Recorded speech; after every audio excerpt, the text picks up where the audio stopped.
सदा माझे डोळे जडो तुझे मूर्ती रखुमाईच्या पती सोयरिया.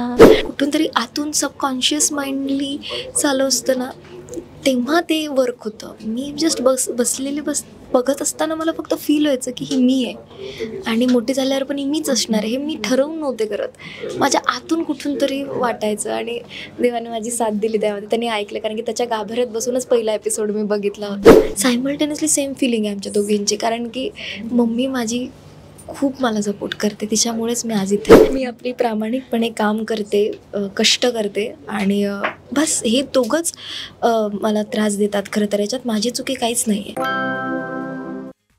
सूर्य उगवला, प्रकाश पडला, आडवा डोंगर आडवा डोंगर आडवा डोंगर तयाला माझा नमस्कार, आडवा डोंगर तयाला माझा नमस्कार. हो वा, खूप छान. रामकृष्ण हरी. आणि तुझं खूप खूप स्वागत आहे इट्स मज्जा मराठीवर. मी आधी असं विचारेल की कांची, कसं वाटतंय की आपण प्रत्येकजण स्वप्न बघतं जे या क्षेत्रात येतं की अभिनेत्री व्हावं आणि लीड रोल मला मिळावा, आणि आज तो त्या पदरी पडला आहे. कसं वाटतंय? खूप म्हणजे इतकी वर्ष आपण काम करत असतो, एक असं पात्र शोधत असतो जे प्रत्येकाला आपलंसं वाटेल. आणि मला एक आपण म्हणतो नाही कसं डोक्यात तार लागते की एक कॅरेक्टर आहे जे मला वेगळी ओळख देईल, माझ्या करिअरला वेगळी ओळख देईल आणि वळण देईल. तर ते पात्र मला इंद्रायणी सापडलं. खूप वर्षांची मेहनत आहे, माझीच नाही तर माझ्या आईची मेहनत आहे आणि विनोद दादांचा आशीर्वाद आहे, त्यांचा गायडन्स आहे, त्याच्यामुळेच मला हे मिळालं असं मला वाटतं. नक्कीच. पण आम्ही असं ऐकलं आहे की तू ही मालिका पाहायची आणि तुला ती इंदू खूप आवडायची. मॅनिफेस्ट केलेलं आणि ते पूर्ण झालं. येस, खरं तर जेव्हा मला एक रिअलाईज झालं की जेव्हा आपण ठरवून मॅनिफेस्ट करतो ते खरं होत नाही.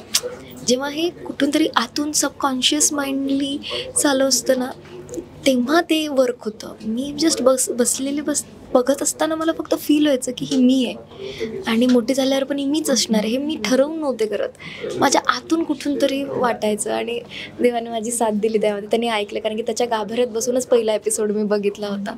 विठू रॅश एक वेगळं कांचीचं नातं खरंच बनत चाललं आहे. आणि मला कधीही कीर्तन ऐकते किंवा कोणती मृदंगाची थाप ऐकते ना, तर मला डोळ्यात आपसूक पाणी यायचं जेव्हा मी इंद्रायणी बघायचे.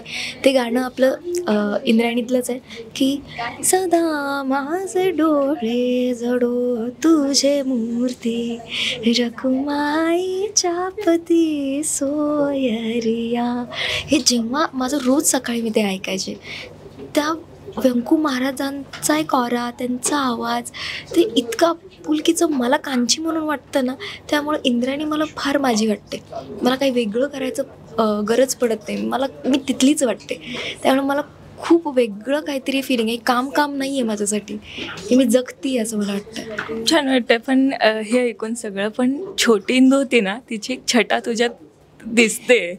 तर हा जेव्हा लुक म्हणजे तयार केलास, जेव्हा पहिल्यांदा तू आरशात पाहिलं की मॅनिफेस्ट केलेली भूमिका आणि आज मी ती साकारली, काय विचार आलेला तो? मला असं काय म्हणतात, आपण विचार करून वागत नाही ना गं, ते नॅचरली होतं. आणि छोटी इंदूची छबी माझ्या त्याच्यामुळे, कारण ती जशी आत्ता आहे ना तशी मी लहानपणी होते, तेवढीच खोडकर वगैरे, बोलण्याची पद्धतही तशीच होती.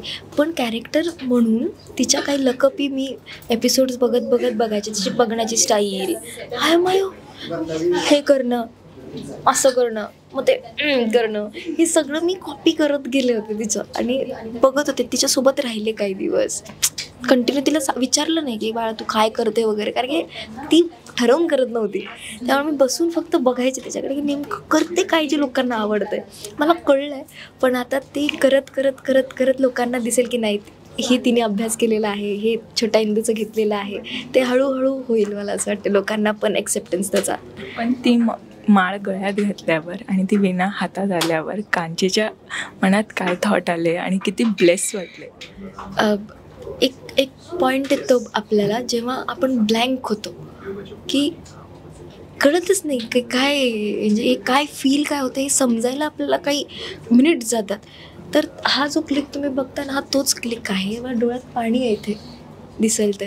कारण हे मी आयुष्यात पहिल्यांदा हातात घेतलं होतं. ह्या माळी मी पहिल्यांदा घातल्या होत्या. हे सगळं मी पहिल्यांदा केलं होतं आणि मला मी इतकी हेवी झाले होते, माझं भरून आलं होतं मला, की मला ते हसू वाटत नव्हतं. मला फक्त असं मी जड झाले होते, रडायला येत होतं आणि मला कोणाला सांगता येत नव्हतं कारण की सगळे थांबले आहेत माझ्यासाठी. फक्त माझी मैत्रीण ईशा आपली क्रिएटिव्ह, तिला कळलं हिला काहीतरी फील होतं आहे. सो ती म्हटली कांची थांब. मग तिने गाणी लावली. ती गाणी कीर्तन होती आणि मी फक्त ह्याचं हे ट्यून केलेलं होतं, ह्याला सुरात आणलेलं. मी फक्त ते एकदा स्ट्रोक दिलं त्याचा आणि मी फक्त ते गायल्यानं मला डोळ्यात पाणी आलं आणि तो क्लिक आहे हा. आणि हे खरा आनंद आहे, कांची आणि इंद्राणीचा मिक्स आनंद आहे हा. पण काय सांगशील की जसे तू भारावलीस, म्हणजे तू हे ऐकून मला हे झालं आहे, तू भारावली तसे आईवडिलांच्या काय प्रतिक्रिया होत्या? तेही भारावलेच होते त्या. करेक्ट. कारण मम्मी जसं मी माझी सिंगल मदर असल्यामुळे तिचं माझं खूप नातं घट्ट आहे. मम्मी माझी फ्रेंड आहे, तर ती कधीतरी मला स्ट्रॉंग ठेवण्यासाठी ना तिच्या मला कधी बोलायची नाही की तू इंदू व्हावीस, पण एकदाच बोलली होती की तू जर इंदू असशील मोठी तर मला फार आवडेल, ती बोलली होती. आणि जेव्हा तिने प्रोमो पाहिला, तिने खूप वेळेस पाहिला आणि तितक्या वेळेस ती रडत होती.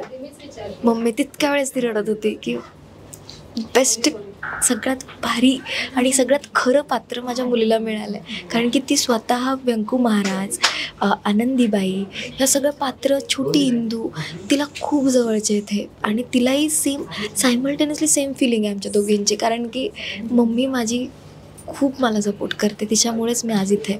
आणि हे पात्र खरं तर मी मम्मीलाच डेडिकेट करेल जर तिने विचारलं कधी तर.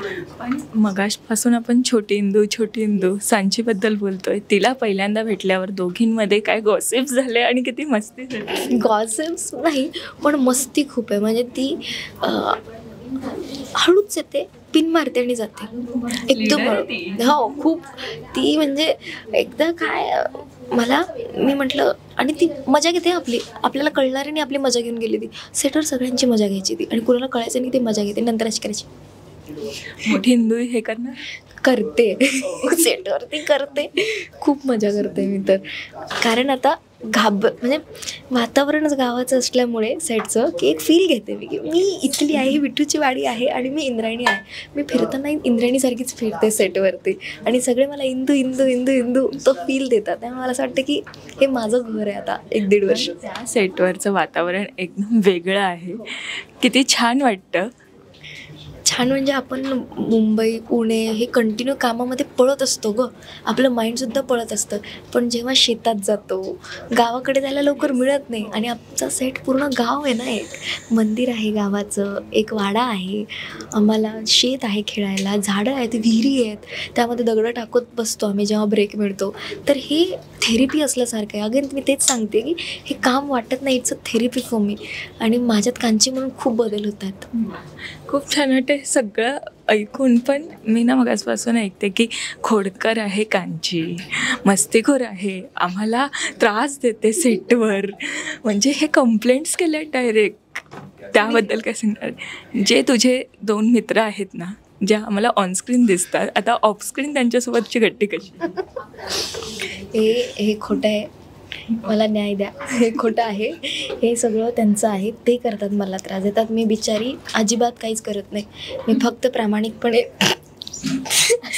इथेच असेल मी आपली प्रामाणिकपणे काम करते, कष्ट करते आणि बस हे दोघंच मला त्रास देतात. खरं तर याच्यात माझी चुकी काहीच नाही आहे. खरं तर त्यांनी येतात आणि मला काहीतरी बोलणार, मग माझी रिॲक्शन निघते आणि मग सगळ्यांना दिसतं की मीच खोड काढते. खरा खोडकर तो निशांत आहे. म्हणजे आता त्यांनी तुझी कंप्लेंट केल्यावर तू त्यांची कंप्लेंट कर. हो, कंप्लेंट हीच आहे की ते मला छळतात, ते ग्रुपिझम करतात, ते दोघंजण एकीकडे असतात आणि मला मुद्दामून त्रास देतात. पण एक विचारेल की कलेशी रिलेटेड तू लहानपणापासून आहे. एक व्हिडिओ 20 मिलियन जेव्हा जातो, तो आनंद, तो व्हिडिओ मी पाहिला आहे, तो आनंद खूप वेगळाच होता. त्या व्हिडिओ मागची कथा काय? 20 मिलियन म्हणजे हे नंबरचं नाही आहे, मला असं वाटतं हे ॲप्रिसिएशनचा प्रकार आहे. मी नंबर म्हणून घेत नाही. जे आत्ता जे रील कंटेंट आपण बघतो ते नॉर्मली चालत खूप कमी आहे, जे क्रिएट करतात काहीतरी. तर माझा नेहमी एक प्रयत्न असतो की मी जे काही क्रिएट करते त्यामध्ये काहीतरी सांगणं असावं. जेव्हा माझं सांगणं लोकांपर्यंत पोचलं आणि ते इतक्या लोकांनी ॲप्रिशिएट केलं, त्याचा आनंद तो वेगळाच होता आणि त्याची थाप माझ्या अजूनही पाठीशी आहे आणि मी ते कायम ठेवेल. त्यांच्या त्या प्रोसेसमध्ये जे काही मी शिकली आहे तर तो आनंद वेगळाच असतो. म्हणजे असंच तुझ्यावर प्रेक्षकांचं प्रेम इंदूलाही मिळणार आहे आणि अशाच पद्धतीने तुला तो आनंद तुझ्या पदरात नेहमी राहणार आहे. जाता जाता प्रेक्षकांना काय सांगायला तुला?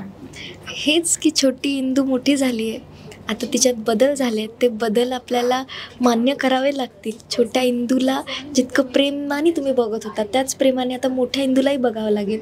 हे एकटीने करण्याचं काम नाही आहे, एकट्या सगळ्या कलाकारांचं काम नाही आहे. तर तुम्हीसुद्धा आम्हाला साथ देणं अपेक्षित आहे, कारण आम्ही फक्त मेहनत करू शकतो, पण त्याला शाबासकीची एक थाप तुमच्याकडून आम्हाला हवी आहे, तर ते सगळं जुळून येईल.